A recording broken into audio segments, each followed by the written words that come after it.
about our Choice Chapel, which will be next Wednesday, where you have an option to sign up for 11 different options for mostly discussion-based in smaller groups that will be meeting around campus. So in order for us to figure out where all those things will be happening and who's going where, I want to try to get all of you signed up today. You can see the options. The titles are up here. There's subtitles which explain a little bit more on Schoology and in the form. I am going to give those who haven't signed up yet, which thank you for the quarter of you who did sign up. I reposted a link just a bit ago. So if you are able to help us, since we're so many people in one space with Wi-Fi, if you're able to use your cell phone signal and turn off your Wi-Fi for a one-question survey, that would be great. But you can all take out either your phone or your iPad if you haven't filled out the survey to choose the one option. It is a one-question survey. I'm going to give you 75 seconds.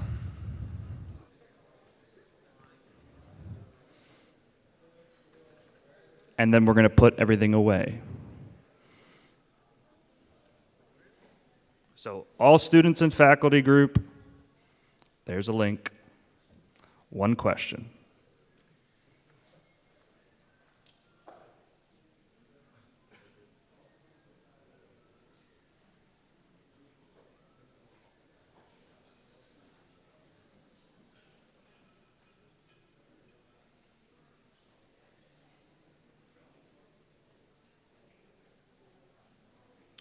And I guess I will say also, while most of these will be largely discussion, a few of them will involve a little bit more like of information, or you might be filling something out at the beginning.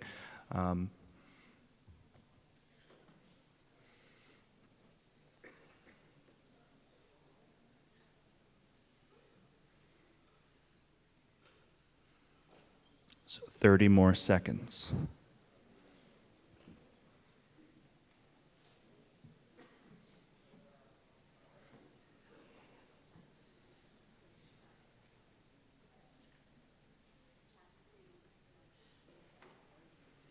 Yes, chapel committee, if you're asking if you should sign up, the answer is yes.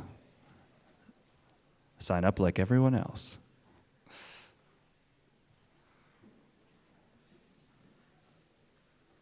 Okay.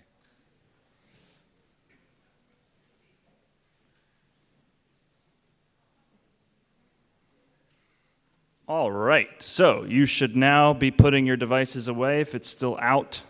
If you really struggled to get that done and you need to do that still, then please do that on your own time. Thank you for your cooperation.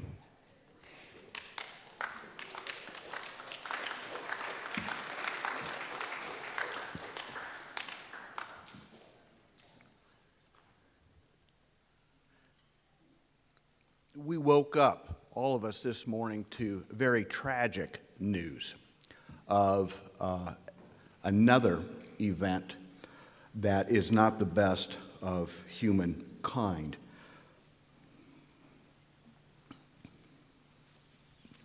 "49 people were killed in New Zealand, and we need to remember those folks. So will you pray with me, please?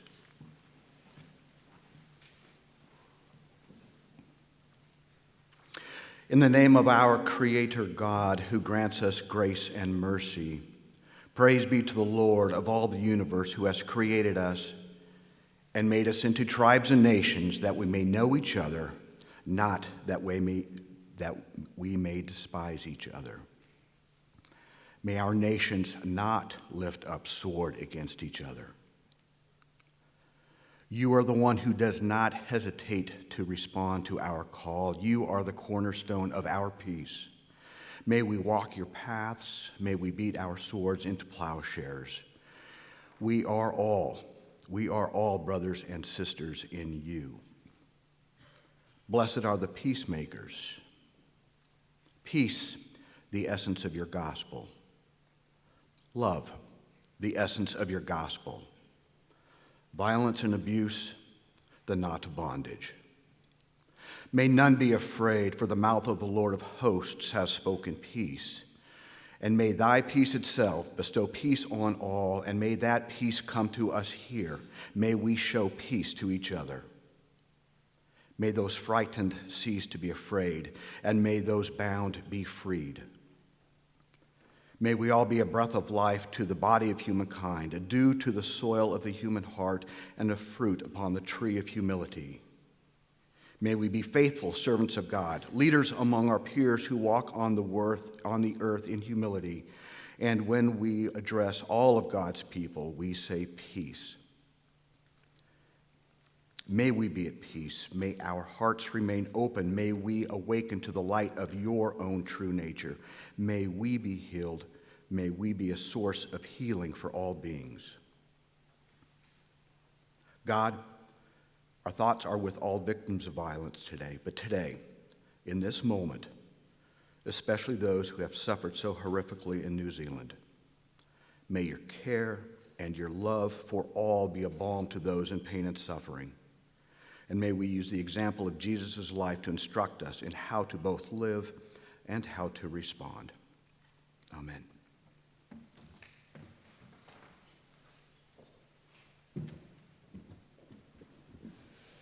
Today we have the privilege of hearing from Lauren Moyer. Lauren is a Doc alum. She graduated in 2007, and she also grew up in my church. I remember her as a baby, and it's fun to watch her develop. And one of the things she chose to do after graduation was to move and live in Philadelphia.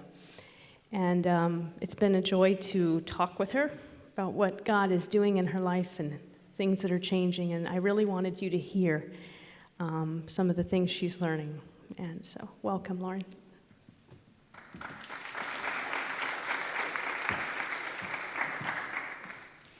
Good morning. I'm thankful to be here with you this morning. And as Mr. Ween shared about the shooting that happened in New Zealand, I wanted to add the fact, in case you didn't hear the news, that these shootings took place in mosques during Friday prayers. So these were an attack on Muslim people. I want to invite you to center yourself. Don't be distracted by my family and the birthday cake. I want to invite you to center yourself, to put your feet on the ground, and to close your eyes for a minute. And take a deep breath with me. And exhale. And one more time, take a deep breath. And exhale. And now open your eyes. I'm not expecting you to sleep today. This is my family. My husband, Ryan. We have 2 kids. Araminta is on the left. She's almost 6. And Matthias turned 3 on Friday, which was a big deal. He was excited for a long time. He just wanted to know if we could just go to his birthday. And I told him that's not how that goes. You don't just skip days.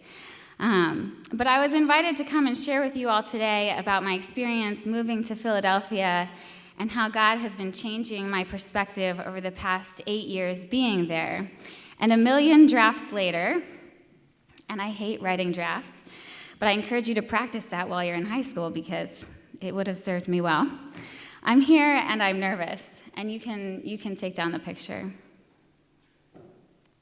Today, what I want us to consider together is how we respond when we encounter someone or something that shifts the foundation for us, like a personal earthquake that unsettles you. I've had many transformative encounters and moments in my life where something deeply resonated with me, challenged me, grieved me, and ultimately fundamentally changed the way I saw myself, others, and the world. Oftentimes, this change also impacted the way I approached my faith, in how I understand the Bible, and in how I understand the divine. It would lead to change in how I lived. Can you think of a moment like this in your life? A moment that changed your perspective? I'm going to share with you a few stories from my experience and one story about Jesus sandwiched between those. About 2 years ago, I made some dessert, And I thought about taking a piece to our neighbor who lives a few houses down. To be honest, I also thought about not taking a piece because feeding people I love is one way I show love, and I don't really love this neighbor. Our porches are connected, though. My block is row homes for days. And he's a white man in his 50s who would spend vast portions of his day sitting on his porch and day drinking with 102.9 WMGK, Philadelphia's only classic rock station, blessing the whole block. He had lived there for probably 2 years at that time, and we always said hello to each other, but not much more than that. At one point, I think he told me I looked like I should have already had the baby, which is among the things you should never say to a pregnant woman. But I decided that day to share a piece of dessert with him. He told me that he had made something and was planning to share it with us, but it sounded like that was in the past, and it hadn't happened. He told me that he had been a cook at a restaurant. His wife had worked there too. They had 2 kids, and he never bought pre-made meals from the store like people do these days. He had something specific he made on Mondays and something else he made on Tuesdays and so on. And I asked how old his kids are now because I never saw them, and I assumed that he and his wife had split up because I had never seen her either. And he told me how old his son is, and then he said that his daughter died when she was 18 of a drug overdose, and he didn't even know she was doing it. In that moment, the foundation shifted. This man who got on my nerves because his music was always loudest when my daughter was trying to take a nap, this man who I had lots of judgments about for the day drinking and the smoking and the not having a job, I thought his story and mine were not connected, that I was right in my assumptions about him, that I was justified in my judgments about him. Couldn't he just get himself together? But no, his story and mine are deeply connected, and he has experienced a pain that I have never endured. In this encounter, he transformed, though just in my estimation, for nothing about him had actually changed. But he transformed from someone who I saw as problematic, someone I would keep at arm's length. I realized that he was not separate from me because we are community. And a blind spot that I had was revealed, and the foundation shifted in me. And I had some work to do. When Ryan and I moved to Philly 8 years ago, the foundation shifted. I remember feeling very lonely. He had a job, and I didn't yet, so that means he had something to do during the day, and I didn't yet. And in a neighborhood of 68,000 people, I didn't know very many people at all. The Oxford Circle neighborhood of Philadelphia is the most diverse neighborhood in the city. Our local public elementary school has over 16 languages represented, spoken at home, and I remember feeling that diversity. I remember feeling just how white my skin was and feeling very recognizable while also realizing that I had a hard time telling people of color apart. I remember wondering how people of color thought of me. What were their assumptions of me based on their experiences with other white people, some of which I assumed may have been negative. I spent less time wondering about the racial biases and assumptions that I arrived with, though a few months into the move, I began taking a hard look. On February 26, 2012, it was about 8 months after we moved to Philadelphia, Trayvon Martin was shot and killed by a neighborhood watchman in a gated community in Florida. He was there visiting his father, a young 17-year-old black youth walking at night in a neighborhood where someone thought he did not belong. They thought he was there with ill intentions, and they thought he was dangerous and initiated a confrontation with him and killed him. This was 7 years ago, so the oldest students here were 11. So I'm not sure his name rings a bell in your memory. But the foundation shifted for me and in my neighborhood and in my church, which was a very diverse congregation as well. At that time, Facebook used to have news articles that would come up on your news feed, and it would kind of reinforce what you had already been reading. for better or worse. And so I began seeking and reading Black responses to this murder of a young Black man. The national dialogue became about whether or not it was okay to kill him, even if he was doing no harm, even if he didn't initiate the confrontation, even if he only struck back to defend himself. Was it okay to kill him at that point because the watchman feared for his life? We were discussing the value of a Black life. Now that national dialogue today includes assessing the value of immigrants' life. What do I do when I'm confronted with a different lived experience, one that is so different from my own, and how the world operates for me, which I had assumed was normal, but I was learning was not how the world operated for everyone? I began reading almost obsessively, as somewhere along the line I learned that it is costly for people of color to be asked to educate their white friends. I also didn't want to be the one asking a dumb question. So I took to the internet because people had posted there, and it wasn't costly for me to read what they had already written. I wanted to understand, especially as over the next few years there were more and more publicized deaths and sometimes video recordings of unarmed Black women and men at the hands of white officers. Sometimes as I was reading, I became defensive, and I wonder if some of you feel defensive as I'm talking about this. This idea of wanting to say, but not all white people are like this. I'm not that type of white person. But to spend time in my defensiveness made this about me, which it really wasn't, and took my attention from where it belonged. I realized that I needed to read without questioning the accounts. And just trying that out was stretching for me initially. What if instead of allowing my defensiveness to take precedence, instead I simply tried to feel grieved and also access feelings of rage, which we don't really encourage as Mennonites. But I wanted to understand what was happening, even if I didn't know what to do about it or with that information. And this learning shifted the foundation for me, and I realized that I had ongoing work to do. As a product of my upbringing, there were things that I did not know. And this is true for all of us. And this was also true for Jesus. Jesus grew up in a family with Mary and Joseph and whatever siblings he had within a Jewish faith community, within a culture, within a society of Roman oppression, where you had people who were clean and people who were deemed unclean, people you could touch and people you could not touch. There was different values placed on people and on professions. And all of those things left an imprint on Jesus. Some of those things he challenged, and some of those things he didn't. And we're going to see some of that in this story. There were things Jesus had to learn and unlearn. We don't see a ton of them in Scripture, and I think as a Mennonite, and as some of you are Mennonites, we tend to interpret the Bible through the lens of Jesus' life and teaching, and don't often risk seeing Jesus this way, as someone capable of making mistakes or of having bias for or against people. But in this story, Jesus acts in some pretty indefensible ways. And I wanted to share that with you today because of where he ends up.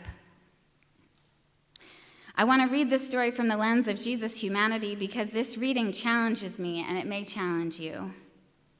And I'm aware that you may not all end up agreeing with this interpretation, but come along with me anyway.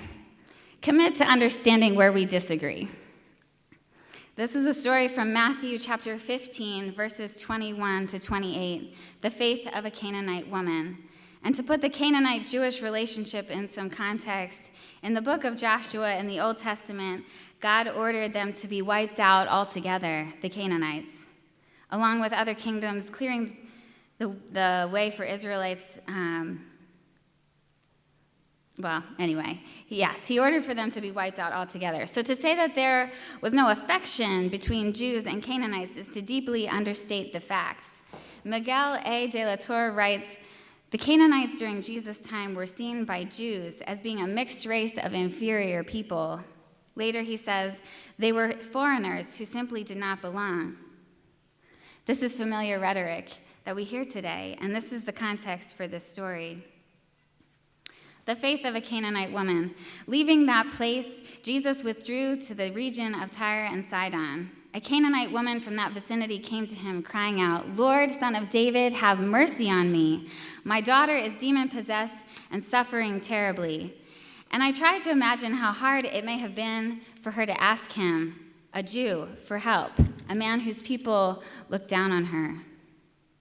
Jesus did not answer a word. So his disciples came to him and urged him, "Send her away, for she keeps crying out after us." He answered, "I was only sent to the lost sheep of Israel." In other words, this woman does not concern me. This was his view up until this point. On the disciples' first missionary adventure, Jesus specifically says, "Do not turn your steps into other nations, nor into the Samaritan cities. Rather, go to the lost sheep of the house of Israel." The woman came and knelt before him.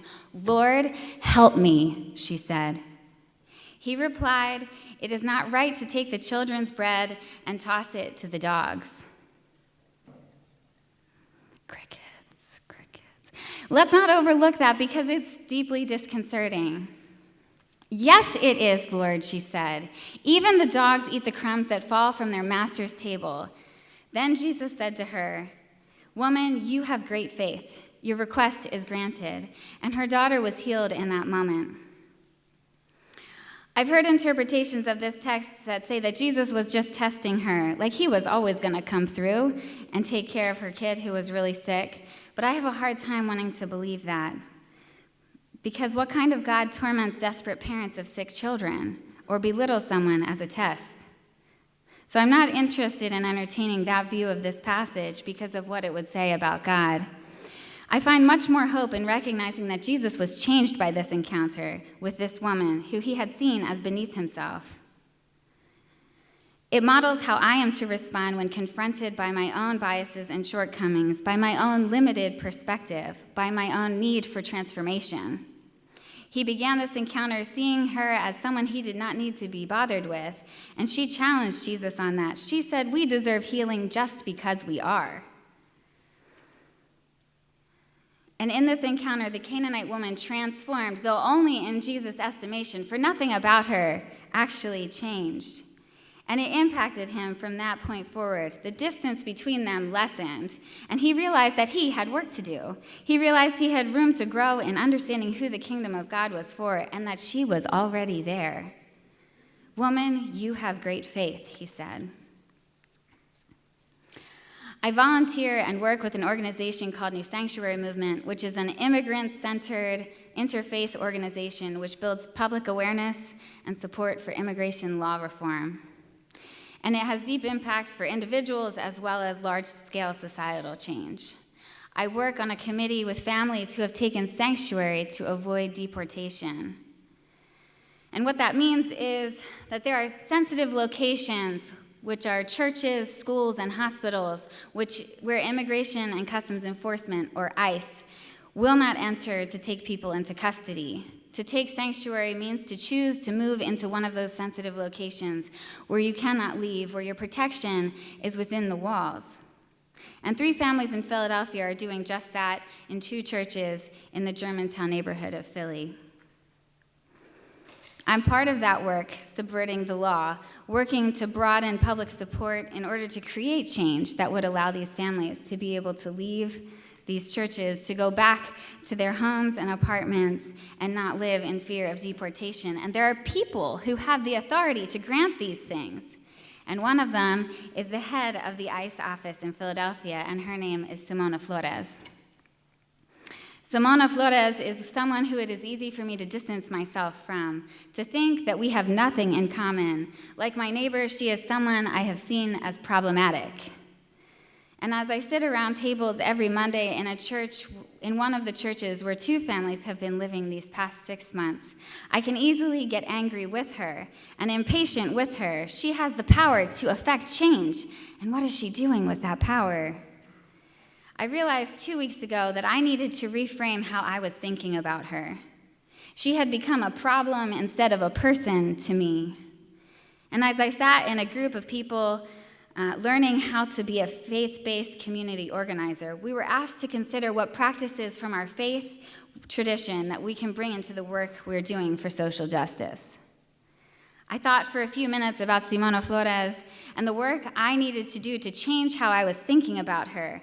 I wanted to orchestrate my own foundation shift because I had identified a need. I'm not a particularly faithful person of prayer in its traditional sense of sitting still and speaking or listening to God. But I have developed a practice of sitting with a lit candle, keeping in focus something I want to be thinking about, praying for, centering myself around. I thought perhaps I could do this, thinking about Simona Flores or other political figures who I may find deeply problematic. I want to have compassion while also holding people accountable, but the compassion needs to be there. In the room with my peers, learning the works of faith-based organizing, I offered that suggestion of how I might incorporate my faith into this work. And to close that session, we stood in a circle and held hands and imagined Simona Flores sitting in the middle of us. And we prayed for her, that her heart would soften. And I prayed for myself, that my heart would soften towards her. And in that moment where we gathered around her, figuratively, she transformed, even though just in my estimation, for nothing about her had actually changed. I had begun doing my work. I invite you to think about people who are people that you could transform in how you think about them. This can be individuals, as it was with my neighbor and with Simona Flores. It can be a group of people who is different from you, whether by race, sexuality, gender identity, religion, political affiliation. What would it look like to humanize them for yourself again?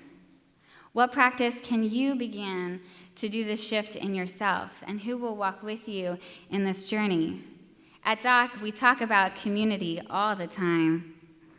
What is the collective work of transformation that we can be doing?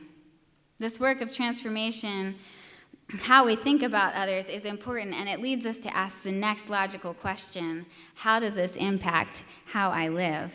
How does this impact how we as a community live? I invite you to identify your work and to begin. Thank you.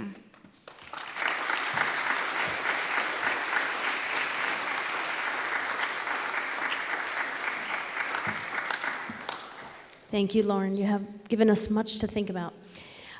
Just one quick announcement. NHS, we have a meeting Monday. I've sent you Schoology announcements, but just to make sure if you haven't seen them. And there will be signs up to remind you. Have a wonderful day. Go to class.